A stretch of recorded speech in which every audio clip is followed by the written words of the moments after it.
បើរដូវកាលថ្មីនេះក្មេងតូចនឹងនឹកឃើញអ្មេចទេបាទហើយខ្ញុំលេងហើយខ្ញុំលេងអាហ្វាហើយក្មេងតូចនោះលេងហាណាប៊ីហ្នឹងហើយខ្ញុំឯនេះដើរប៉ះលេនជាមួយនឹងស៊ីឡុងហើយស៊ីឡុងនេះអត់មានខ្លាចអាហ្វាអីមកបៀទេបាទចូលចាក់អាហ្វាយកតែម្ដងដោយសារតែគេមានអាស្ពេលវាយលឿននោះបាទ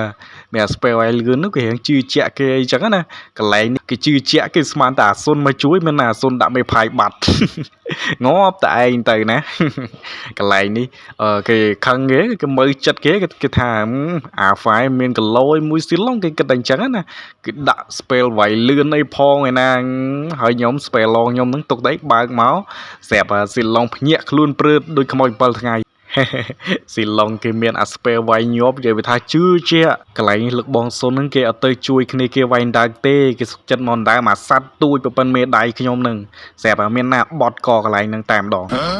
កន្លែងនេះលែនសឡតណាលែនសឡតគេអត់ទៅណាឆ្ងាយទេគេយកតាគេបានព្រោះគេស្មៃអែមដែរណោះប៉ុន្តែមានអីកន្លែងនេះជូលៀនបន្ទាប់ពីបានដើមកគាត់ថាដល់ត្រោយសោយគូតតែម្ដងបើរត់ចោលខ្ញុំបាត់កន្លែងហ្នឹងខ្ញុំងាប់តែម្ដងហើយកន្លែងនេះស៊ីឡុងគេស្ងំវាយត្រេតហើយស្រាប់តែខ្ញុំមកដាក់មេផាយបាត់កន្លែងនេះនិយាយពីថាHyper របស់គេនឹងដៃលឿនដែរអ្នកគ្នាអញ្ចឹងគេមិនឲ្យខ្ញុំវាយស្រួលទេកន្លែងនេះប៉ុន្តែនៅតែរត់មិនរួច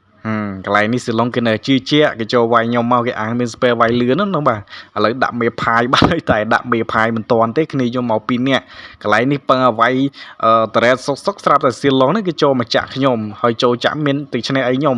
តែបាន Hyper គេនោះមកពីក្រោយខ្នងខ្ញុំណាមកពីក្រោយខ្នងគេដេញវាយខ្ញុំគេដូចជាដឹងចំណុចខ្សោយរបស់ខ្ញុំអញ្ចឹងណា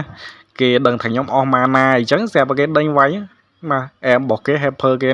ផ្ញើទុកសិនចោលបើកន្លែងនេះពឹងដើរត្រកត្រង់ស៊ីឡុងនេះដែលចេញមកពីណាពីណីនឹងភ្ញាក់ព្រឺស្រាប់តែគេចូលមកចាក់មេករបស់ខ្ញុំដោយភាពជឿជាក់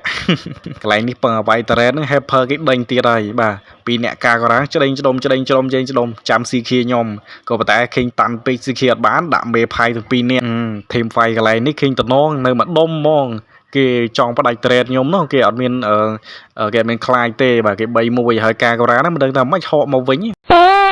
កន្លែងនេះ Helper របស់ខ្ញុំហ្នឹងគិតថាវាយគេងាប់អស់3-4នាក់ហើយក៏ដាច់ចិត្តទៅបុកត្រេតធំណាតែមិនដាច់ឯណាគេដាក់វិញហ្នឹងងាប់ទាំងពីរជាមួយនឹងដៃមេករបស់គេហ្នឹងហើយខ្ញុំអានេះវាយដូចវាយឡតដូចវាយឲ្យគេអញ្ចឹងកន្លែងនេះស៊ីឡុងឆ្កឹះមកងាប់កន្លែងហ្នឹងទៅកន្លែងនឹងប្រហោងពោះសំណាងទៅតន់កំអីចប់កន្លែងនេះស៊ីឡុងនៅតែជឿជាក់មកវាយខ្ញុំនេះបោកជាមួយអាស៊ុនទៀតមានអីនៅអ្នកតោះគ្នា3-1ហើយកន្លែងនេះគ្នាគេនេះបុកដល់ហើយមានទាំងស៊ុនមានទាំងស៊ីឡុងស៊ុនហក់មកនេះឯងនេះស្លន់ពេកដាក់អាទីខុសទៀតហើយភ្លេចមើលមីយ៉ានោះស្រាប់តែនៅពីក្រោយខ្នងខ្ញុំនេះនៅលួចផ្ទះនេះឆ្កុយហើយហ្គេមហ្នឹងក៏ចាញ់ទៅ